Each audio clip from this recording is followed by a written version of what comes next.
Saudara dan saudari terkasih, Injil kita pada hari ini diambil dari Injil Lukas bab 4 ayat 14 sampai 22a. Sesudah dicobai iblis di padang gurun dalam kuasa roh, kembalilah Yesus ke Galilea dan tersiarlah kabar tentang Dia di seluruh daerah itu.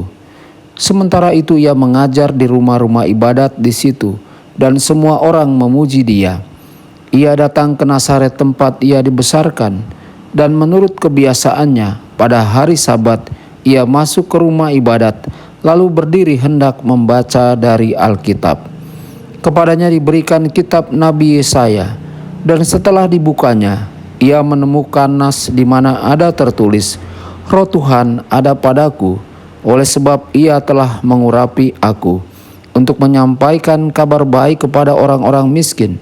Dan Ia telah mengutus aku untuk memberitakan pembebasan kepada orang-orang tawanan dan penglihatan bagi orang-orang buta, untuk membebaskan orang-orang yang tertindas, untuk memberitakan tahun rahmat Tuhan telah datang."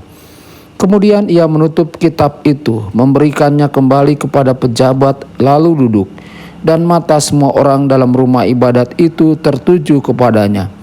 Lalu Ia mulai mengajar mereka, katanya, "Pada hari ini genaplah nas ini sewaktu kamu mendengarnya." Dan semua orang itu membenarkan Dia, dan mereka heran akan kata-kata yang indah yang diucapkannya. Demikianlah sabda Tuhan, terpujilah Kristus.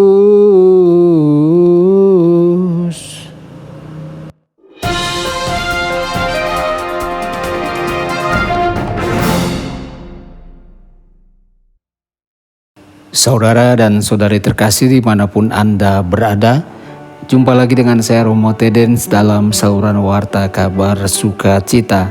Semoga Anda semua dimanapun berada senantiasa dalam keadaan sehat dan tetap berbahagia. Setelah dibaptis, Yesus penuh dengan Roh Allah. Yesus telah mendapat mandat dari Allah dan sekarang siap untuk melakukan pekerjaan Bapanya.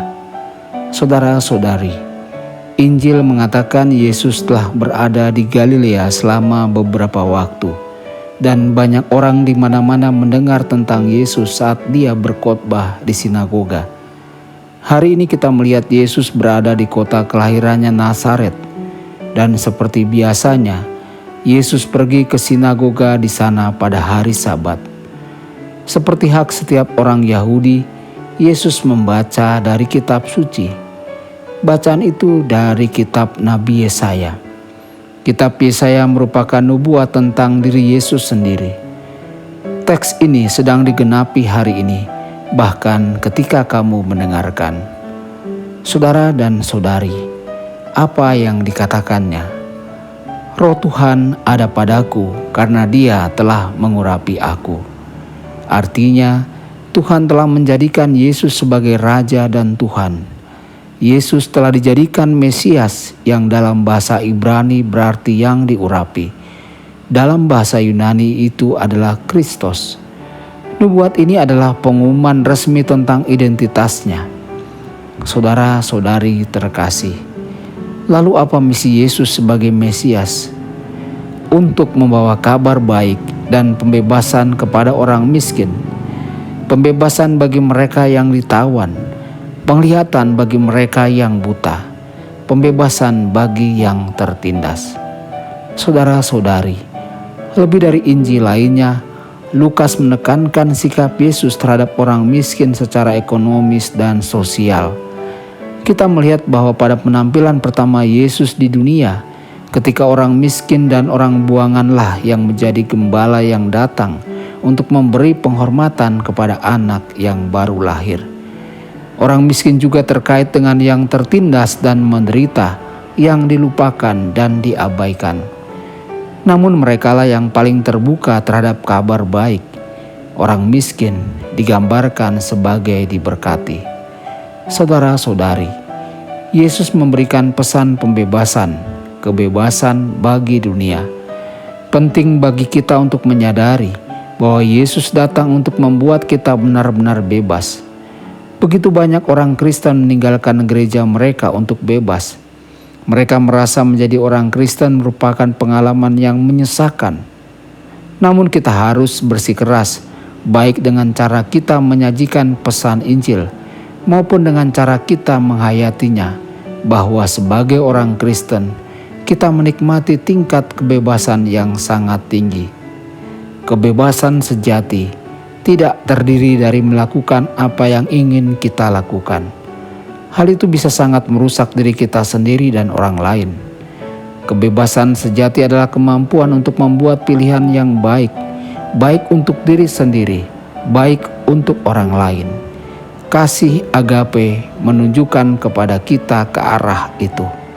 Saudara-saudari, kata-kata Yesaya yang digunakan Yesus harus dipahami baik secara harfiah maupun dalam arti yang lebih lengkap.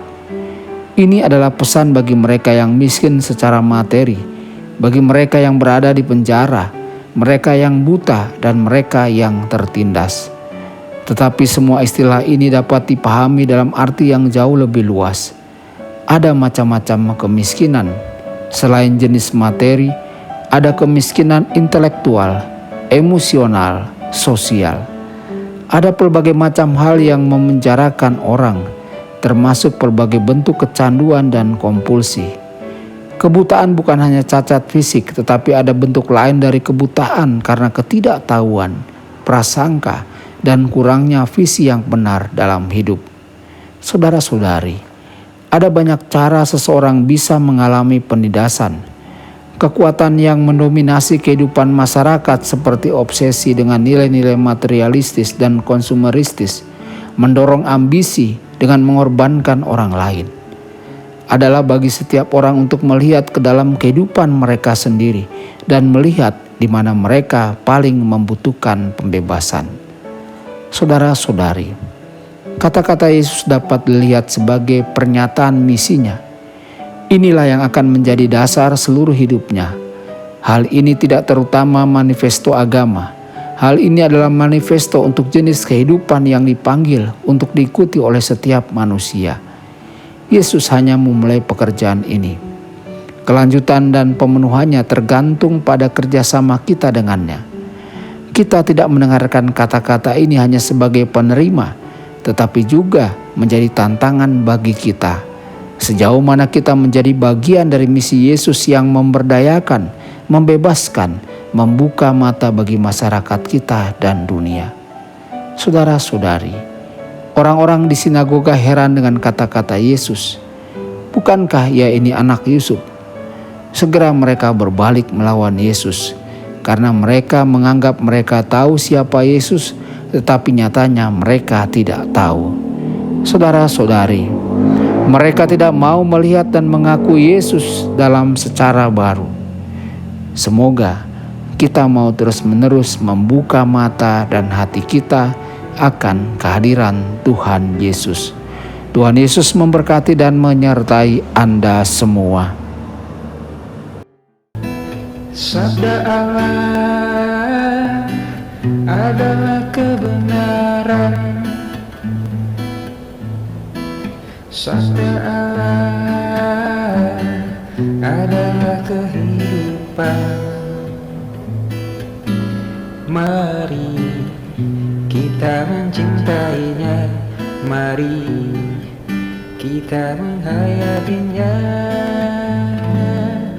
Ya Tuhan yang ku muliakan,